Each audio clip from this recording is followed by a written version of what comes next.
Lahore high court ने चौधरी परवेज इलाही को रिहा करने का हुक्म दे दिया। परवेज इलाही की नैब में गिरफ्तारी के खिलाफ केस की समाअत अदालत के हुक्म पर नैब ने परवेज इलाही को ताखीर से अदालत में पेश किया। जस्टिस अमजद रफीक ने परवेज इलाही की दरख्वास्त पर समाअत की थी। आपको बताएं, लाहौर हाईकोर्ट ने चौधरी परवेज इलाही को रिहा करने का हुक्म दे दिया।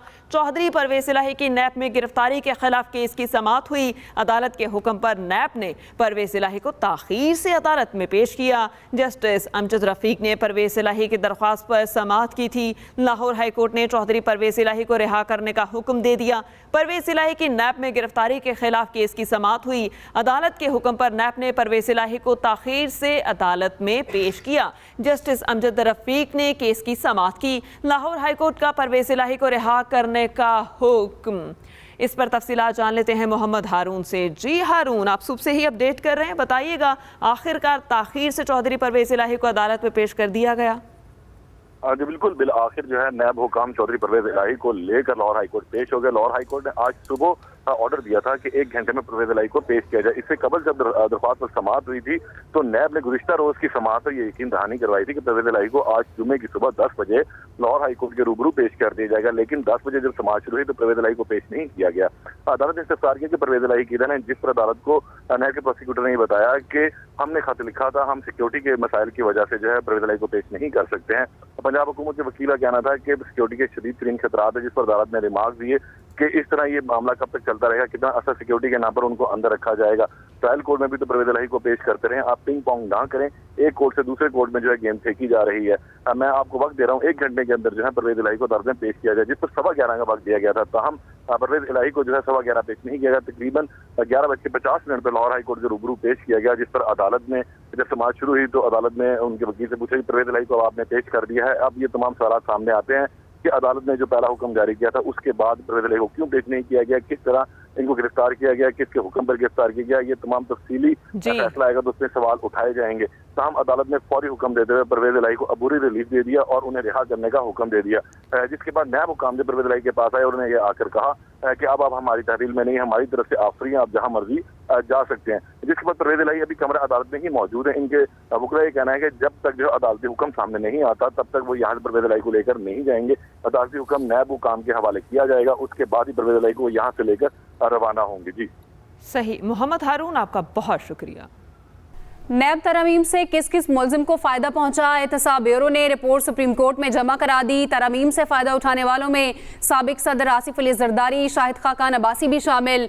रिपोर्ट के मुताबिक खुर्शीद अनवर जमाली, मंजूर कादर काका, ख्वाजा अनवर मजीद के नैब मुकदमात मुंतकिल।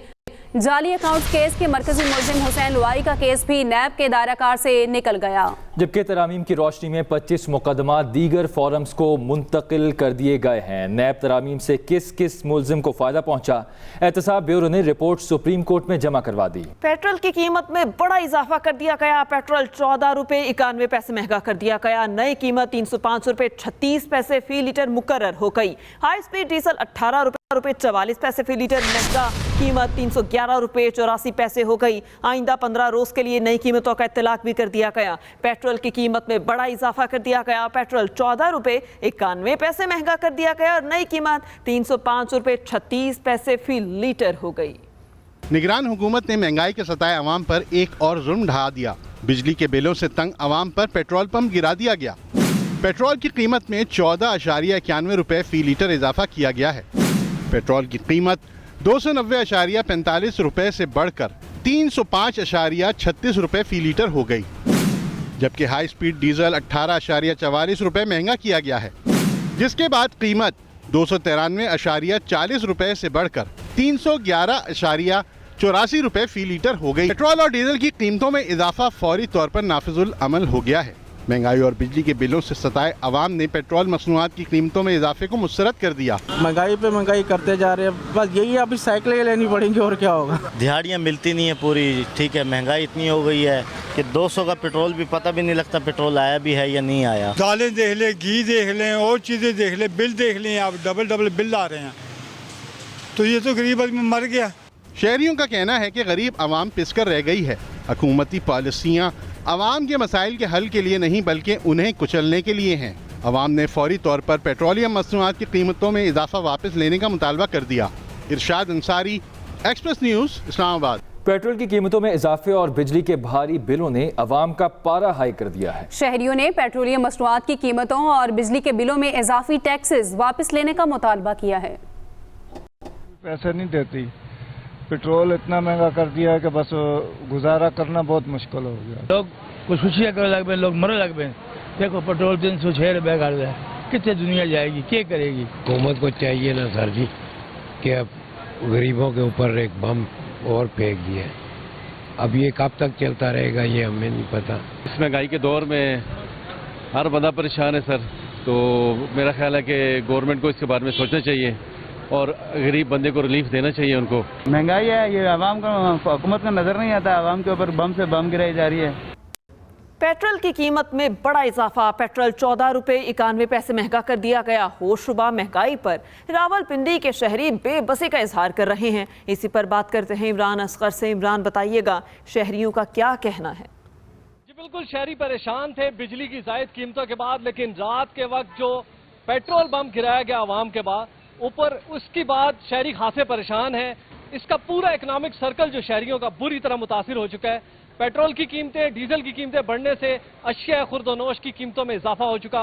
गुड्स ट्रांसपोर्ट ने किराए में इजाफा कर दिया। इसी तरह इंटरसिटी और इंटरसिटी जो ट्रांसपोर्ट है उसके किराए में इजाफा हो गया।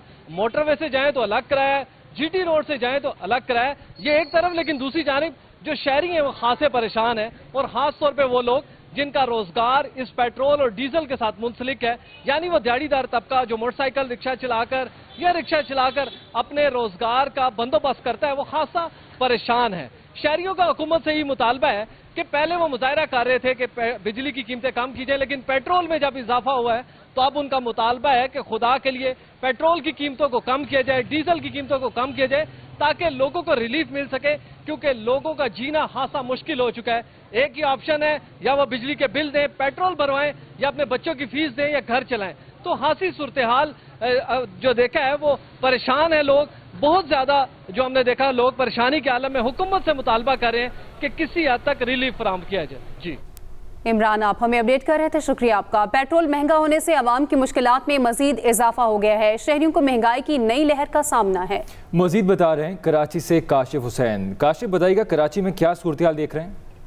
बिल्कुल, आवाम को एक बार फिर महंगाई की एक शदीद और मुज़ोर लहर का सामना है। हुकूमत ने पेट्रोल और डीजल की कीमतों में एक बार फिर इजाफा कर दिया है और पेट्रोल कीमत 300 रुपये से तजावुज़ कर चुकी है। डीजल भी इसी तरह जो है तकरीबन 18 रुपये 44 पैसे महंगा हुआ है। इस वक्त कराची के मुख्तलिफ इलाकों में पेट्रोल पंप से वो लोग खासतौर पर जिनको ये इल्म नहीं था कि पेट्रोल की कीमतों में इतना इजाफा होगा, इस वक्त जब वो पेट्रोल पंप का रुख कर रहे हैं उनको परेशानी का सामना है। खासतौर पर बाइक सवार जिनकी आमदनी कम होती है वो 100 से 200 रुपये योमिया का पेट्रोल इस्तेमाल करते हैं। इस वक्त जब वो 100 या 200 रुपये का पेट्रोल भरवा रहे हैं अपनी टैंकियों में, तो मिकदार कम होने की वजह से पेट्रोल पंप इंतजामिया से उनकी जो है वो झगड़े हो रहे हैं, और जिसको पेट्रोल पंप इंतजामिया यही कहकर मुतमईन करने की कोशिश कर रही है कि ये सारा कसूर हुकूमत का है और हम हुकूमत की मुकर्रर करदा कीमतों पर अमल दरामद कर रहे हैं। IMF से की जाने वाली कमिटमेंट का तमाम तर जो बोझ है वो आवाम पर डाला जा चुका है। आवाम के अंदर जो गम और गुस्सा इस वक्त बढ़ रहा है वो खासतौर पर इसलिए है कि वो ये कहते हैं कि जो अशराफिया है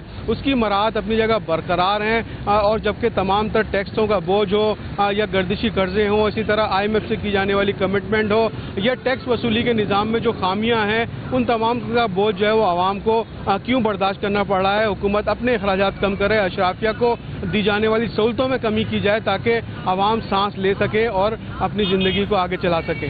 जी बुलेटिन में शामिल करेंगे दीगर कुछ खबरें। इंतखाबात सर पर हैं, एक ही हल है, नई पार्लियामेंट आकर नैब तरामीम को खत्म कर दे, वरना पूरा निज़ाम खत्म हो जाएगा। नैब तरामीम केस के खिलाफ जस्टिस मंसूर अली शाह के रिमार्क्स। कहा, यूं महसूस हो रहा है जोर लगाकर नैब तरामीम में गलती ढूंढी जा रही है। मुल्क में पार्लियामेंट और अदलिया को अपने अपने तरीके से चलने दें। चीफ जस्टिस ने रिमार्क्स दिए, कानून के मुताबिक कारोबार करने वाली शख्सियात के खिलाफ नैब कानून का गलत इस्तेमाल किया गया। इस पर तफसीलात जान लेते हैं जहांजेब अब्बासी से। जी जहांजेब, और क्या क्या रिमार्क्स दिए गए समाअत के दौरान? जी महदीन, इस वक्त भी चीफ जस्टिस उमर अता बंदयाल की सरबराही में 3 रुकनी बेंच नैब तरामीम के खिलाफ केस पर समाअत जारी रखे हुए है। इस केस की समाअत के दौरान जस्टिस मंसूर अली शाह ने ये ऑब्जर्वेशन भी दी कि कुछ चीज़ों को फितरत पर भी छोड़ दें, और इस मामले के ऊपर जस्टिस मंसूर अली शाह ने यह भी कहा कि ऐसे लग रहा है कि जैसे जोर लगा कर ये कोशिश की जा रही है कि नैब तरमीम में कोई गलती निकाली जाए। चीफ जस्टिस ऑफ पाकिस्तान ने एक अहम observation the. Chief justice of Pakistan का इस केस पर समाअत के दौरान ये कहना था कि नैब कानून को कारोबारी शख्सियात के खिलाफ गलत इस्तेमाल किया गया और ऐसे कारोबारी शख्सियात के नाम भी मेरे पास मौजूद हैं जिनको नुकसान पहुंचाया गया। चीफ जस्टिस ने यह भी कहा कि ऐसा नहीं होना चाहिए कि किसी अकाउंटेंट को बिठाकर महज 10 रुपए की गलती निकाल ली जाए और फिर उसके ऊपर प्रोसीडिंग शुरू कर दी जाए और कानून के मुताबिक कारोबार करने वाली शख्सियात के खिलाफ नैब कानून का ये जो गलत इस्तेमाल करने की मिसालें भी मौजूद हैं और किसी जुर्म की नोयत तब्दील करना दुरुस्त नहीं है और मुआशरा करप्शन के सबब जो है मुआशरा और आवाम के लिए ये नुकसान का सबब बन सकता है। इस वक्त भी चेयरमैन पीटीआई के वकील ख्वाजा हारिस के आर्गूमेंट्स जारी हैं। जी जहां ज़ेब, आपका बहुत शुक्रिया।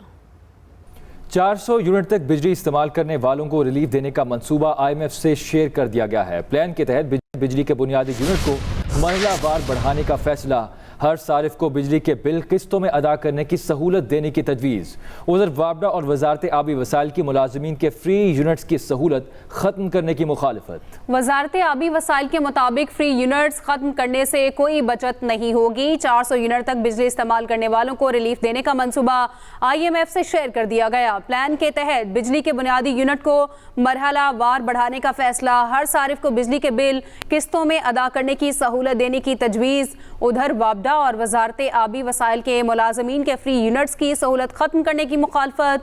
वजारत आबी वसाइल के मुताबिक फ्री यूनिट्स ख़त्म करने से कोई बचत नहीं होगी। 400 यूनिट तक बिजली इस्तेमाल करने वालों को रिलीफ देने का मंसूबा IMF से शेयर कर दिया गया।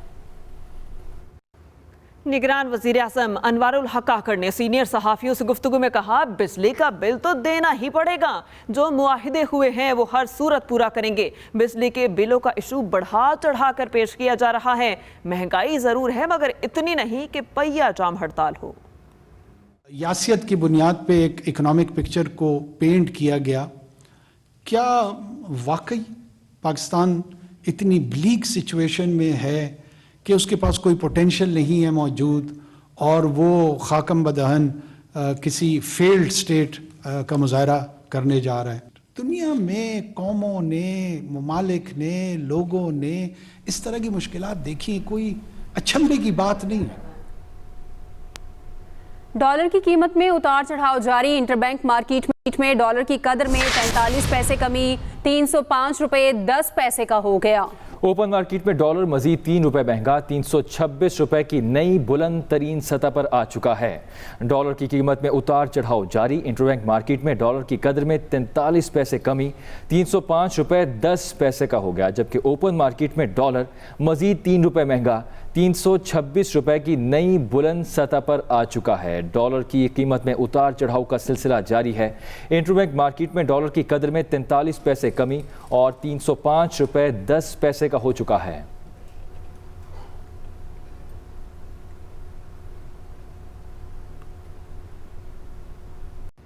बड़ा मैच और बड़ा टाकरा। रिवायती हरीफ पाकिस्तान और भारत कल आमने सामने होंगे। लाहौर के कज़ाफ़ी स्टेडियम में गहमा गहमी है।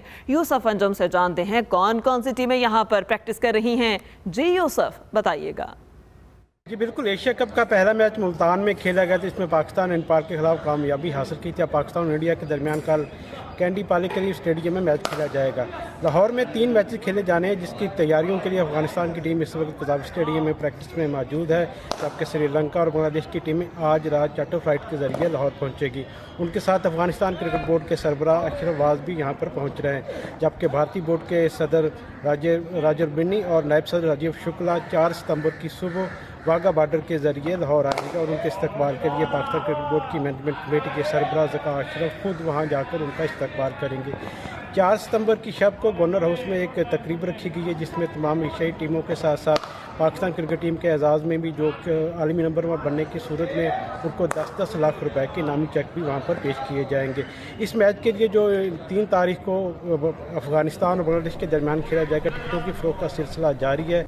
इसके साथ ही न्यूज़ बुलेटिन से अब तक के लिए इतना ही। मज़ीद खबरों के लिए आप विजिट कीजिए express.pk। आप हम फेसबुक और ट्विटर पर फॉलो भी कर सकते हैं। तो देखते रहें एक्सप्रेस न्यूज़ और रखिए हर खबर पर नजर।